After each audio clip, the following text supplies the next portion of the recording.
अस्सलाम वालेकुम व्यूअर्स, उम्मीद करती हूँ कि आप सब खैरियत से होंगे। राबिया हसन के साथ अल हसन एकेडमी 9th क्लास की बायो है हमारे पास, जिसका चैप्टर नंबर 8 न्यूट्रिशन।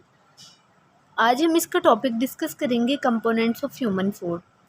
तो डियर स्टूडेंट्स, आप लोगों को सबसे पहले ये पता होना चाहिए कि हमारी जो बॉडी है इसकी बहुत ज़्यादा रिक्वायरमेंट्स है फूड को लेके, ठीक है। तो फूड को लेके वो कौन कौन से इम्पोर्टेंट कंपोनेंट्स हैं जो कि हमारी बॉडी की रिक्वायरमेंट्स को पूरा करते हैं, तो आज हम उनको देखेंगे, ठीक है। फर्स्ट ऑफ ऑल हमें ये पता होना चाहिए कि जो न्यूट्रिशनल रिक्वायरमेंट्स होती है ना ह्यूमन की, मतलब कि एक इंसान की या फिर किसी भी जानदार की, आप देख लें, जानवरों की देख लें, ठीक है, अदर एनिमल्स की बात कर लेते हैं, तो वो इंसान जो होते हैं ना उनकी जो न्यूट्रिशनल कंपोनेंट है ना वो ज़्यादा कम्प्लेक्स होती है as compare to any plant, ठीक है। दूसरे जानदारों की बात करें या फिर हम न्यूट्रिशन जो न्यूट्रिएंट्स यूज़ करते हैं ह्यूमंस, ठीक है, इंसान जो न्यूट्रिएंट्स यूज़ करते हैं उनमें हमारे पास आ जाते हैं जी carbohydrates, lipids, nucleic acid, protein, minerals, vitamins, ठीक है। ये तमाम वो चीज़ें हैं, ये तमाम वो न्यूट्रिएंट्स हैं जो कि ह्यूमन बॉडी को बहुत इंपॉर्टेंट है।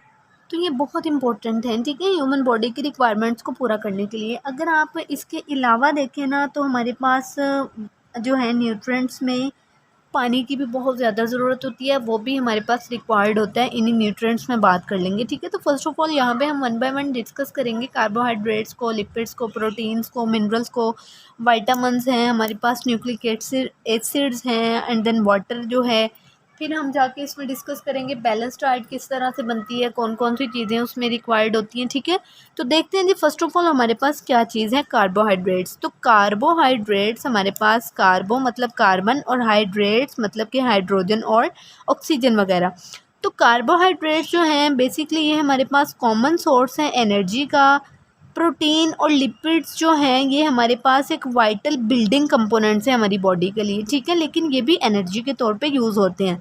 फर्स्ट ऑफ ऑल कार्बोहाइड्रेट्स जो है ना ये हमारे पास मेन सोर्स है एनर्जी का, ठीक है, मेन सोर्स है एनर्जी का।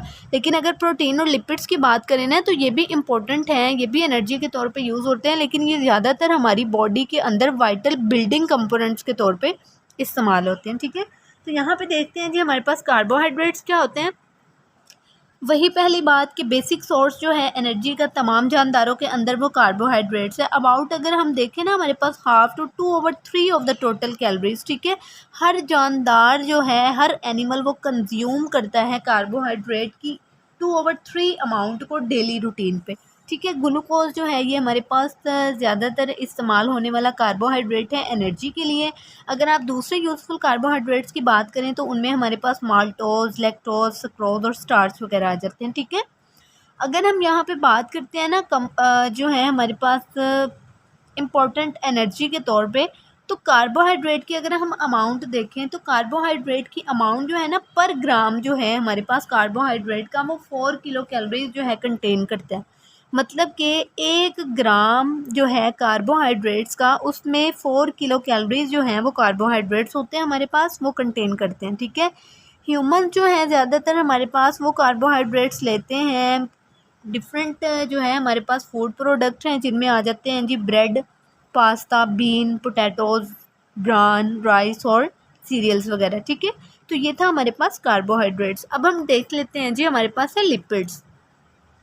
लिपिड्स जो है बेसिकली अगर सबसे पहले हम यहाँ पे इसकी कंपोजिशन की बात करें तो लिपिड्स जो हैं वो हमारे पास ग्लाइसरॉल और फैटी एसिड से मिलके बनते हैं, ठीक है। फैटी एसिड जो है हमारे पास ये सैचुरेटेड भी हो सकते हैं और अनसैचुरेटेड भी हो सकते हैं। तो फर्स्ट ऑफ ऑल मैं आप लोगों को ये बताती चलूँ कि फ़र्स्ट ऑफ ऑल जो सैचुरेटेड हमारे पास फैटी एसिड्स होते हैं ना ये सिंगल बॉन्डेड कंपाउंड्स होते हैं। इनमें जो होता है ना सिंपली जो है इनके जो तमाम कार्बन होते हैं ना, कार्बन एटम, वो सिंगल हाइड्रोजन बॉन्ड से अटैच होते हैं, ठीक है। एक ऐसा बॉन्ड, एक ऐसे फैटी एसिड्स हमारे पास जो कि कार्बन के जो एटम्स होते हैं उनमें वो सिंपली सिंगल हाइड्रोजन बॉन्ड से या सिंगल हाइड्रोजन एटम से अटैच होते हैं, ठीक है। तो इनको हम कहते हैं सैचुरेटेड फैटी एसिड्स। जबकि अनसैचुरेटेड की बात करें तो ये वो वाले फैटी एसिड्स होते हैं जिनमें जो कार्बन एटम्स होते हैं ना वो या तो डबल या फिर ट्रिपल बॉन्डेड एटम्स के साथ जुड़े होते हैं in place of hydrogen atom. Hydrogen की जगह वो किसी भी डबल बॉन्डेड या फिर ट्रिपल बॉन्डेड एटम से मिले हुए होते हैं, ठीक है। और मैं आप लोगों को ये भी बताती चलूँ कि जो सैचुरेटेड फैटी एसिड्स होते हैं ना, वो बेसिकली एक पर्सन के अंदर कोलेस्ट्रॉल लेवल को इंक्रीज़ करते हैं। और कोलेस्ट्रॉल लेवल बेसिकली हमारे पास चर्बी होती है, ठीक है, फैट्स होते हैं जो कि ह्यूमन बॉडी के अंदर स्टोर होना स्टार्ट हो जाते हैं, जिसकी वजह से ह्यूमन बॉडी जो है वो मोटापे का शिकार हो जाती है, फैटी हो जाती है, ठीक है। और ओबेसिटी आ जाती है, मोटापा छा जाता है, जिसकी वजह से क्या होता है जी, जो आर्टरीज़ होती हैं हमारी वो क्लॉगिंग हो जाती हैं, मतलब कि बंद होना स्टार्ट हो जाती हैं। और एक इसके बहुत ज़्यादा नुकसानात भी हैं हमारे पास सैचुरेटेड फैटी एसिड्स के। अगर ये किसी भी बॉडी में या किसी भी ह्यूमन की बॉडी में या किसी भी पर्सन की बॉडी में कोलेस्ट्रॉल लेवल को इंक्रीज़ कर देती है, जिसकी वजह से हमारे पास क्या होता है, इवेंचुअली हमारे पास क्या होना स्टार्ट हो जाता है, ये आर्टरीज ब्लॉक होना स्टार्ट हो जाती हैं। और सबसे जो इसकी जो मेन रीज़न है वो क्या होता है, हार्ट की डिजीज़ काज होती हैं, ठीक है। उसके बाद हम यहाँ पे देख लेते हैं जी, अगर आप lipid containing saturated fatty acids की बात करें तो ये ज़्यादातर जो होते हैं ना हमारे पास सैचुरेटेड फैटी एसिड्स जो होते हैं ये सॉलिड्स होते हैं रूम टेम्परेचर के ऊपर। लेकिन अगर आप अनसैचुरेटेड फैटी एसिड्स की बात करें तो ये लिक्विड होते हैं रूम टेम्परेचर पे, ठीक है। ये भी इनका एक डिफरेंस है कि जो सैचुरेटेड फैटी एसिड्स होते हैं ये सॉलिड होते हैं रूम टेम्परेचर पे, मतलब कि ये इनकी फिजिकल स्टेट मैं आपको बता रही हूँ। और अगर आप ले लें अनसैचुरेटेड फैटी एसिड्स तो ये क्या होते हैं, ये लिक्विड्स होते हैं रूम टेम्परेचर पे। फॉर एग्जांपल जी मैं दोनों की आपको यहाँ पे एग्जांपल देती हूँ। यहाँ पे हम फर्स्ट ऑफ ऑल बात कर लेते हैं बटर की। बटर के अंदर 70% सैचुरेटेड होते हैं, बटर जो है वो 70% क्या है, सैचुरेटेड होता है, जबकि 30% क्या है, अनसैचुरेटेड होता है। मतलब कि 70% सॉलिड होता है और 30% क्या है, लिक्विड होता है रूम टेम्परेचर पे। उसके बाद अगर हम दूसरी साइड पे बात कर लें सनफ्लावर ऑयल की, ठीक है, तो इसमें 75% अनसैचुरेटेड फैटी एसिड्स प्रेजेंट होते हैं और 35 जो है हमारे पास, या फिर आप कह लें 25%, ठीक है। 75 और 25, 80 और 90 और 100, ठीक है। तो 75% जो है ये अनसैचुरेटेड फैटी एसिड्स पे मुश्तमिल होता है, मतलब कि ये लिक्विड होता है। और 25% जो है ये सॉलिड होता है, सैचुरेटेड फैटी एसिड इसमें प्रेजेंट होते हैं। लिपिड जो हैं वो ज़्यादातर इस्तेमाल होते हैं। अब यहाँ पे मैं आपको इसके इस्तेमालात बताने लगी हूँ कि लिपिड जो हैं वो यूज़ होते हैं मेम्ब्रेन बनाने के लिए, मतलब जो हमने पढ़ा था ना लिपिड बाइलेयर में भी, मैंने आपको चैप्टर 4 में बताया था। तो ये ज़्यादातर जो लिपिड्स हैं ये मेम्ब्रेन बनाने में, शीट्स बनाने में, ठीक है, शीट्स जो होती हैं सराउंडिंग न्यूरॉन के इर्द गिर्द प्रेजेंट होते हैं। और ज़्यादातर ये हार्मोन्स बनाने में इंपॉर्टेंट है, यूज़ होते हैं। अगर मैं आपको इनके सोर्स ऑफ एनर्जी की बात कहूँ तो लिपिड जो होते हैं ये एक्सट्रीमली यूज़फुल होते हैं एनर्जी सोर्सेज के लिए। 1 ग्राम जो होता है ना लिपिड का, उसमें 9 kilo calories of energy store होती है। जैसे कि हमने ऊपर पढ़ा था ना, कार्बोहाइड्रेट जो है उसका पर ग्राम 4 किलो कैलोरीज एनर्जी स्टोर करते हैं। तो यहाँ पे जो हमारे पास लिपिड्स की बात करें तो इसमें 9 किलो कैलोरीज ऑफ एनर्जी जो है 1 ग्राम के अंदर लिपिड के प्रेजेंट होती है, ठीक है। अगर हम इसकी इंपॉर्टेंस की बात करें तो इंपॉर्टेंट जो सोर्सेज है ना हमारे पास लिपिड के, मतलब कि हम लिपिड ज़्यादातर कहाँ से इस्तेमाल कर सकते हैं, ले सकते हैं, तो वो उसमें हमारे पास मिल्क है, बटर है, cheese, eggs, mutton, fish, mustard seeds, ये जो सरसों के बीज होते हैं, कोकोनट एंड ड्राई फ्रूट्स वगैरह से हम क्या करते हैं, इनको हासिल कर सकते हैं, ठीक है। उसके बाद हमारे पास आ जाती हैं जी proteins. What are proteins? Proteins basically हमारे पास सबसे पहले हम बात करेंगे जी, ये भी हमारे पास एक ह्यूमन इम्पोर्टेंट कंपोनेंट है फूड का, ठीक है। और प्रोटीन्स की कंपोजिशन की बात करें तो ये हमारे पास अमाइनो एसिड्स से मिलके बने होते हैं। अगर हम इसके फंक्शन की बात करें तो प्रोटीन जो हैं ये बहुत ज़्यादा इम्पोर्टेंट हैं साइटोप्लाज्म के लिए, बहुत ज़्यादा ज़रूरी कंपोनेंट है, बहुत ही इंपॉर्टेंट कंपोनेंट है किसका, साइटोप्लाज्म का, मेम्ब्रेन्स का और ऑर्गेनेलीज वगैरह का। ओके जी, यहाँ पे एडिशनल एक बात मैं आपको बताती चलूँ कि जो प्रोटीन्स होती हैं ना हम उनको कन्वर्ट कर सकते हैं कार्बोहाइड्रेट्स में, मतलब कि लिपिड्स वगैरह में प्रोटीन को हम कन्वर्ट कर सकते हैं, ठीक है। उसके बाद जी हमारे पास जो मेजर कंपोनेंट्स होते हैं ना प्रोटीन जो है वो किस किस के मेजर कंपोनेंट है। फर्स्ट ऑफ ऑल हमारे मसल्स के लिगामेंट्स और टेंडन्स, ये हमने पढ़ा था, ठीक है, स्पोर्ट वाले चैप्टर में, जिसमें हमने लिगामेंट्स और टेंडेंट्स के बारे में बात की थी। लिगामेंट्स क्या होते हैं और टेंडेंट्स जिसमें वो बोन टू बोन जॉइंट होते हैं और बोन टू मसल जॉइंट्स होते हैं, ठीक है। जो बोन मसल के साथ जॉइंट होती हैं और जो बोन टू बोन अटैचमेंट होती हैं उनको कहते हैं हम लिगामेंट्स और टेंडेंट्स, ठीक है। तो ये मसल्स के लिए लिगामेंट्स और टेंडेंट्स के लिए बहुत इंपॉर्टेंट है। और so we use protein for growth, और हम इसको ज़्यादातर जो है वो ग्रोथ के लिए यूज़ करते हैं। डिफरेंट प्रोटीन जो है हमारे पास एंजाइम्स के तौर पे, बल्कि डिफरेंट नहीं, ऑलमोस्ट जो प्रोटीन्स हैं वो बेसिकली एंजाइम्स हैं। तमाम के तमाम जो एंजाइम्स होते हैं ना वो प्रोटीन ही होते हैं, ठीक है। तो प्रोटीन जो है ये हमारे पास एनर्जी को गेन करने में बहुत ज़्यादा इस्तेमाल होते हैं।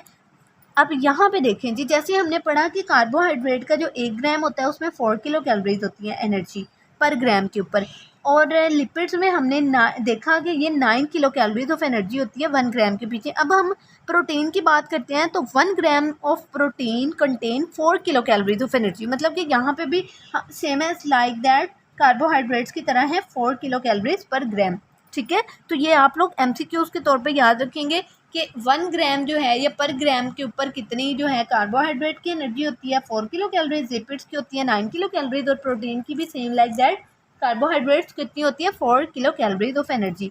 डाइट्री अगर सोर्सेज की बात करें प्रोटीन्स में तो वो हमारे पास मीट, एग्स, ग्रेन, लेग्यूम्स और dairy products such as milk और चीज़ वगैरह, ठीक है। ओके, उसके बाद है जी हमारे पास मिनरल्स। मिनरल्स बेसिकली हमारे पास इनऑर्गेनिक एलिमेंट्स होते हैं जो कि अर्थ में ओरिजिनेट नहीं होते, मतलब कि अर्थ में नहीं प्रेजेंट होते, बल्कि ये and can not be made in body, sorry, ये हमारे पास अर्थ में ही ओरिजिनेट होते हैं, अर्थ के अंदर प्रेजेंट होते हैं, बॉडी के अंदर हम इनको नहीं बना सकते, ठीक है। ये इम्पोर्टेंट रोल जो है प्ले करते हैं वेरियस बॉडी फंक्शंस में, और फर्स्ट और जो बेसिकली इसकी बात है ना, ये हेल्थ को मेंटेन करने के लिए बहुत ज़्यादा ज़रूरी है, ठीक है। ज़्यादातर जो मिनरल्स होते हैं हमारे पास ह्यूमन डाइट के अंदर वो डायरेक्टली हम प्लांट से हासिल करते हैं और वाटर वगैरह से, और अगर हम इनडायरेक्टली बात करें तो हम एनिमल की फूड से जो है वो मिनरल्स को हासिल करते हैं, ठीक है। मिनरल्स भी हमारे पास दो तरह की कैटेगरी में आ जाते हैं। एक जो मिनरल्स होते हैं वो मेजर मिनरल्स कहलाते हैं, और दूसरे जो मिनरल्स हैं उनको ट्रेस या माइनर मिनरल्स कहते हैं। अब मेजर मिनरल जो होते हैं वो वाले मिनरल्स होते हैं जो कि हमारी बॉडी को एक दिन के अंदर कम से कम 100 mg चाहिए होते हैं, मतलब कि हमारी बॉडी की रिक्वायरमेंट जो है, अमाउंट जो है ना इन मेजर मिनरल्स की, वो 100 mg और मोर पर डे, मतलब कि एक दिन में हमें 100 mg उनकी ज़रूरी चाहिए होती हैं। लेकिन अगर ट्रेस मिनरल्स की बात करें तो वो वाले मिनरल जो कि हमें 100 से लेस भी हो जाएं तो फ़र्क नहीं पड़ता, एक दिन में हम 100 से लेस जो हैं वो इन मिनरल्स को यूज़ कर सकते हैं, ठीक है। अब इनके डिफरेंट रोल्स होते हैं। मेजर मिनरल्स में हमारे पास ये आ जाते हैं sodium, potassium, chloride, calcium, magnesium और फॉस्फोरस वगैरह। जबकि ट्रेस मिनरल या माइनर मिनरल्स की बात करें तो उनमें हमारे पास आयरन है, जिंक, कॉपर, क्रोमियम, फ्लोराइड और आयोडीन वगैरह, ठीक है। तो यहाँ पे देखें जी हमारी बॉडी के अंदर इनके क्या रोल हैं वो भी देख लेते हैं। सोडियम जो है ये fluid balance in the body, मतलब कि फ्लूडिटी जो है हमारी बॉडी की उसको मेंटेन करती हैं और एब्जॉर्प्शन ऑफ अदर न्यूट्रिएंट्स में हेल्प करती है। पोटाशियम की बात करें तो ये भी fluid balance in the body and act as a cofactor for enzyme, ठीक है। को फैक्टर मतलब कि एक्ट एज अ ब्रिज के तौर पे काम करती है हमारे बॉडी में। क्लोराइड की बात करें तो ये भी fluid balance in the body and component of hydrochloric acid HCl, मतलब कि जो Cl है वो क्लोराइड है, हाइड्रोजन के साथ जब क्लोरीन ने मिलना है तो उसने हाइड्रोक्लोरिक एसिड बनाना है, तो मेन कंपोनेंट है हाइड्रोक्लोरिक एसिड का। कैल्शियम अगर आप देखें तो development and maintenance of bones and teeth और ब्लड क्लॉटिंग। कैल्शियम जो है हमारे पास ब्लड क्लॉटिंग वगैरह में बहुत इंपॉर्टेंट है, ठीक है। और बोन्स, ये जो हड्डियों के लिए और हमारे दांतों के लिए कैल्शियम बहुत इंपॉर्टेंट कंपोनेंट है। मैग्नीशियम और फॉस्फोरस की बात करें तो ये भी हमारे बोन्स और टीथ के लिए बहुत इंपॉर्टेंट है, ठीक है। ओके, उसके बाद अगर हम सोडियम, पोटाशियम और क्लोराइड को ओवरऑल देखें ना तो ये हमारे पास muscle contraction, nerve impulse, transmission और हार्ट फंक्शन जैसे कि ब्लड प्रेशर वगैरह में बहुत इंपॉर्टेंट होते हैं। ये इनका मेन फंक्शन है। सोडियम, पोटाशियम और क्लोराइड आप तीनों में लिख सकते हैं। उसके बाद है जी ट्रेस मिनरल्स, जिसमें जी iron, zinc, copper, chromium, fluoride और आयोडाइड आ जाते हैं, आयोडीन वगैरह, ठीक है। आयरन जो है हमारे पास ऑक्सीजन ट्रांसपोर्ट और स्टोरेज का कंपोनेंट है। जिंक की बात करें तो ये aids, insulin action, helps in growth and reproduction वगैरह में हेल्प करती है, ठीक है। अब आयरन और जिंक की ओवरऑल बात करें तो ये हमारे पास एंजाइम को फैक्टर के तौर पे काम करते हैं और ये हमारे इम्यून फंक्शन को सपोर्ट करते हैं, ठीक है। ये इनका ओवरऑल दोनों का फंक्शन आ जाता है। ये सिमिलर फंक्शन है आयरन और जिंक का। कॉपर की बात करें तो ये भी हमारे पास एज अ को फैक्टर एक्ट करता है। क्रोमियम जो है इंसुलिन एक्शन के तौर पे हेल्प करता है। फ्लोराइड की बात करें तो ये हमारी बोन मिनरल्स को स्टेबलाइज करता है और हमारे ट्रुथ इनेमल्स को हार्डन्स करता है, हार्डन्स ट्रुथ इनेमल्स, ठीक है। आयोडीन की बात करें तो इसेंशियल होता है हमारी नॉर्मल थायराइड फंक्शन, मतलब कि हमारे जो थायराइड के फंक्शंस होते हैं उनके लिए बहुत ज़्यादा नॉर्मल है और इसेंशियल भी है। तो डियर स्टूडेंट्स, ये था हमारा आज का topic, that is the components of human food, ठीक है। नेक्स्ट हम मिलेंगे नेक्स्ट टॉपिक के साथ इंशाल्लाह, उसमें हम डिस्कस करेंगे role of calcium and iron, and then हम विटामिन्स के बारे में पढ़ेंगे, ठीक है। तो आई होप सो कि आप लोगों को क्लियर हुआ होगा, और प्लीज़ आप लोग सपोर्ट करें, चैनल को सब्सक्राइब करें, आप लोगों की हेल्प की ज़रूरत है मुझे, ठीक है। अपनी दुआओं में याद रखिएगा। फ़ी अमानिल्लाह, तब तक के लिए अल्लाह हाफ़िज़।